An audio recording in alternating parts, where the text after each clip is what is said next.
Alright guys, Lee from Bristol Bushcraft. I'm here with Mike today in Exmoor. We've gone to a place called Drayden Forest, I believe. Drayden. We've managed to find a place right by the river, so we got a clean water source. Mike's over there now, if you can see him, just filling up some water bags.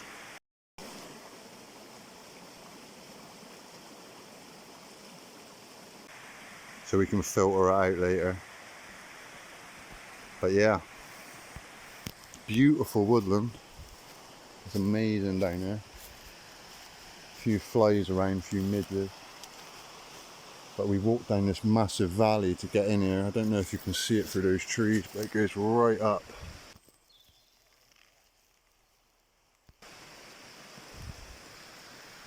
So yeah, I'm going to be hammock camping. Mike's got his tent. And I'll show you when we're set up later. So on this trip, I'll be trying out a new tool that I got.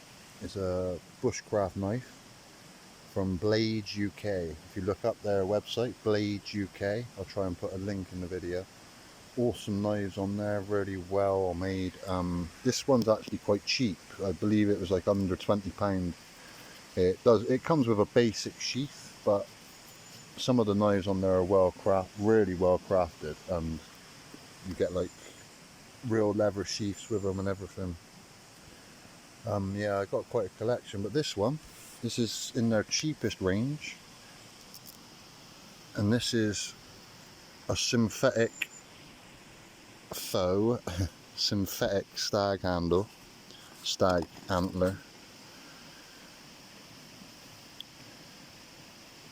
and that, ladies and gentlemen, is razor sharp. I don't know, I'd say it's obviously not legal to carry in the street, but it's a tool. So if you're out camping or something and it's wrapped away, please look into UK knife laws though before just fucking about with them. But this, yeah, razor sharp. It came razor sharp as well. Notice it's got the blood groove hunting knife. But yeah, it's comfortable. It's got a really nice, I don't know if you can see that where my finger goes in there. Really comfortable to hold, good grip. So yeah, this is in their cheapest range. Check it out, Blades UK. There's a lot more like nicer ones as well, but it'll do a job. It's just for cutting wood, paracord, things like that.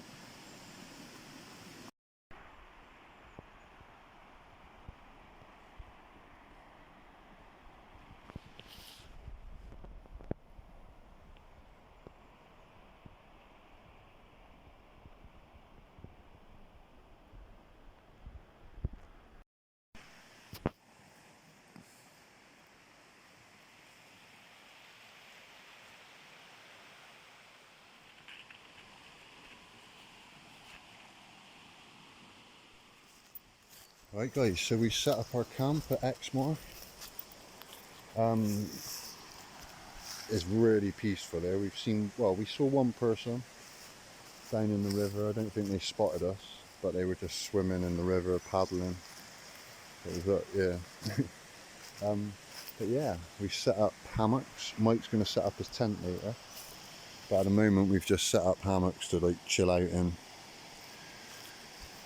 He's just exploring the river down there at the minute, going across to see if he can see the camp from any other spots. Made a little table. And I'm drying my socks that I washed in the river. Yeah. Oh, I got this new air bed.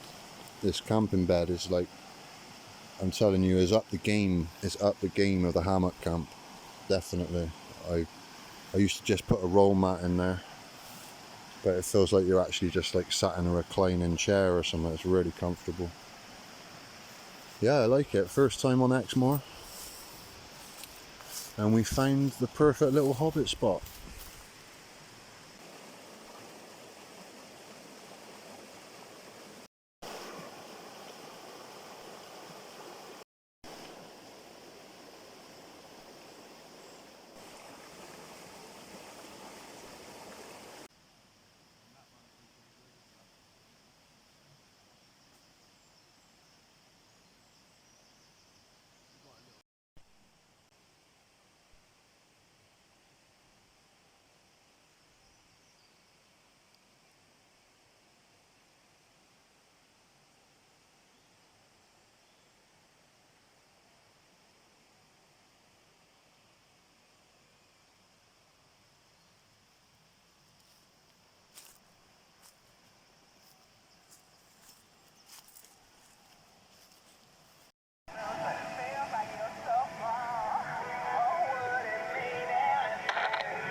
Old Billy whistling away.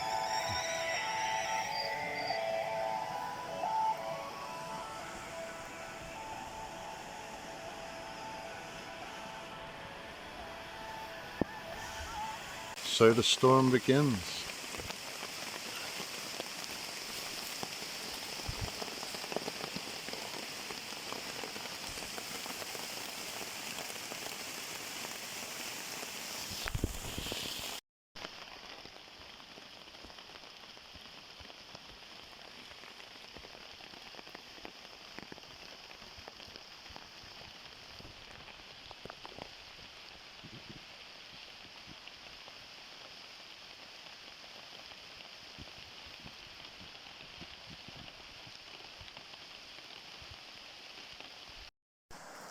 Right, we survived the storm.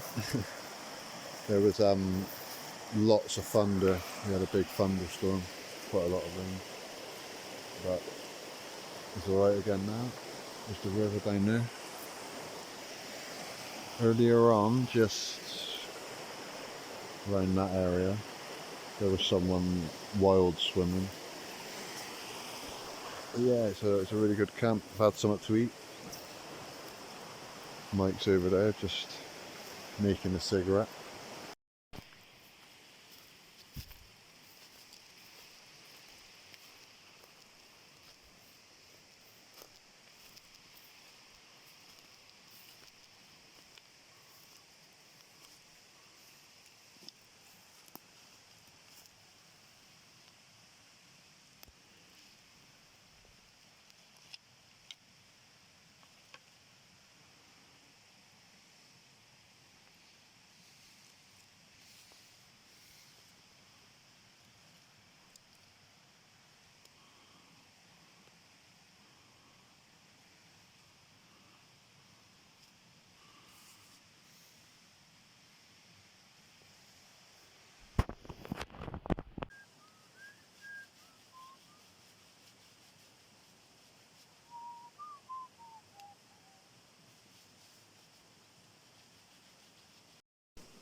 Dun, dun, dun.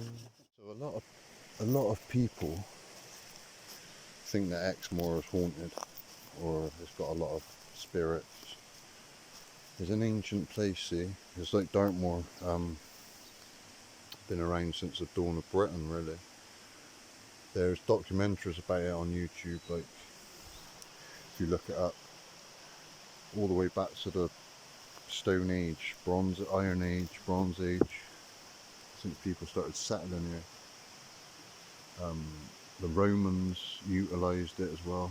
Exmoor, there was a fort on the coast of Exmoor that looked over to Wales, which they were using, the Romans were using as like a launch point, like a tactical position. And even after that, into like Dark Ages, medieval times, Exmoor and Dartmoor was thriving with people, little villages and settlements. World War II, World War One and Two played a big part in the history of it as well. Obviously soldiers used it for training, shooting ranges, and I can just imagine back in a long time ago, possibly like back in the days of like highwaymen and outlaws and stuff, this kind of place would be perfect to, you know, Robin Hood style. I was looking at the river earlier. Me and Mike, we said it's like Prince of Thieves. The scene where they have to fight on the river. But yeah, it's a haunting place. I recommend it highly.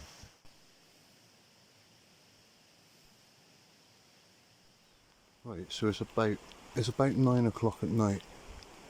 We were just sitting there in the hammocks and we looked over at the like way we came.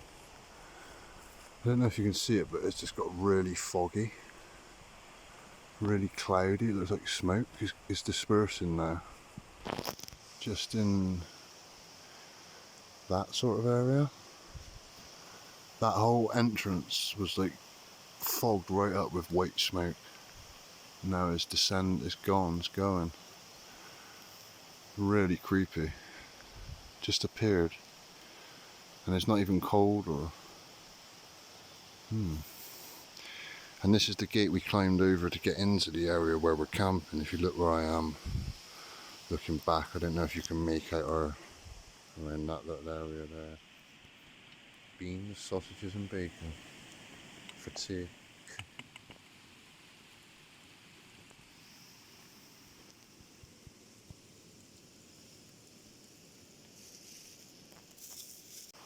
Morning. So we had a really peaceful sleep last night. Mike's still asleep over there in his tent. I've just made a coffee and about to chill out and look at the river. It's 7 o'clock in the morning and it's pretty warm now.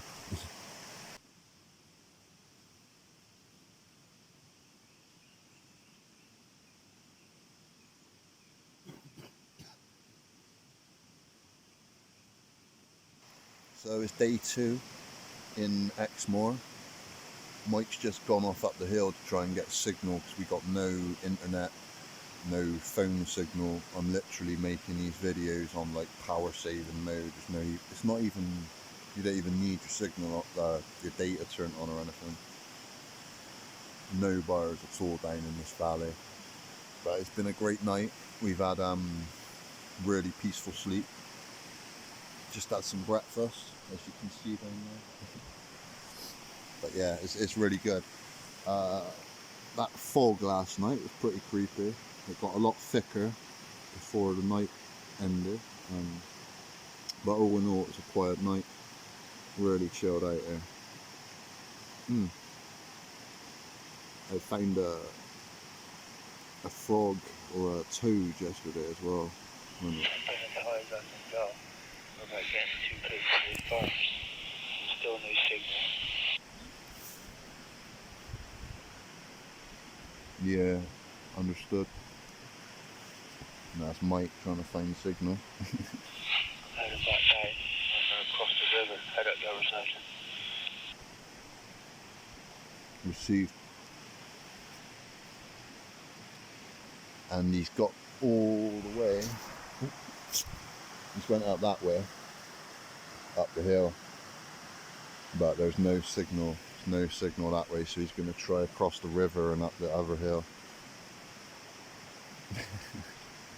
Just so we can get a bearing on what the weather's going to be like. So Mike went off to get signal, ended up getting a little bit lost, and he just came down through the wood line along the field where we first came in. I had to make like these really loud bird noises to try and lure him to this area. The Wanderer. We came on Sunday, which was Father's Day. It's Monday now, like 10 o'clock, 10:30. Been the first upload we've done in a while, as you know, if you've looked at the channel.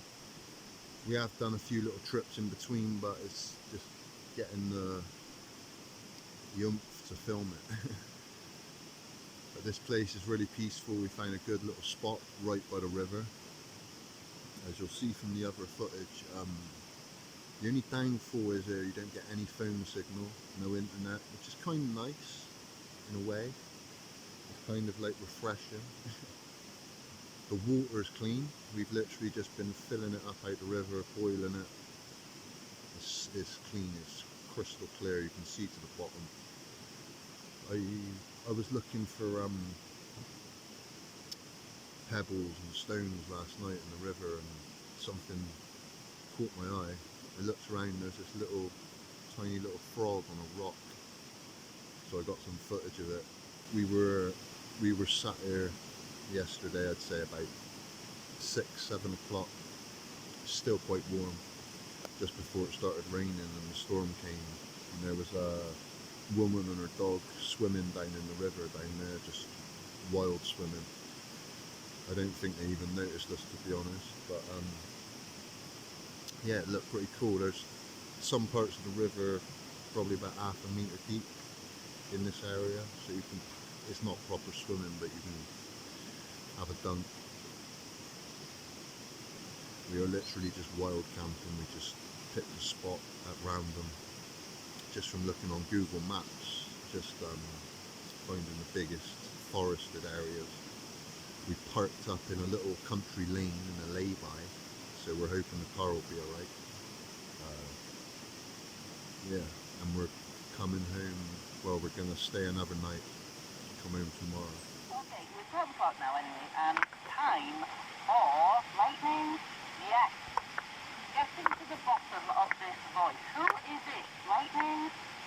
It's a funny old accent, isn't it? Lightning? Yeah. So after a sunny morning, the temperature's dropped a little bit. It's getting a bit chillier. Not cold, but there's a wind. Mike's just went walking along the river. I'm going to go down there in a minute, start looking around. Just had a brew. This place is really peaceful. We were I was watching documentaries about it before we come out, and there was the thing about the beast of Exmoor and Dartmoor, beast of Bodmin Moor, and about how they were saying how panthers and jaguars, black jaguars, got released into the wild in the 60s, like the mid-60s, because before then you were allowed to have them as pets, like exotic animals, and the government brought in this law where you had to be licensed, and like a zoo or a wildlife park, not just private owners. So what happened, rather than like get caught with them, they just let them go into the wild. They'd let their panthers or whatever they had, pumas and wild cats into the wild, and they think that over the years they managed to evolve and breed. And the thing is, they attack livestock, so it's very unlikely they'd even want to be seen by a human. They're not going to go for a human. It would take a lot. You'd have to be threatening it and cornering it for that to happen. Yeah, it's a big possibility. It's a big possibility that they exist. It's more likely than not likely.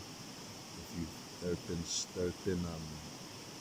been scientific evidence. I mean, they found fur on barbed wire fences that has been DNA tested and linked back to big cats. I think it's quite interesting. There's a lot of places for it to hide. Like just walking through some of these meadows down here, the grass is almost up to your waist, the plants. If it wanted to, it could just lie down in something like that. I mean, a deer and a stag can hide in grass like that, so a cat is even more stealth. You wouldn't know.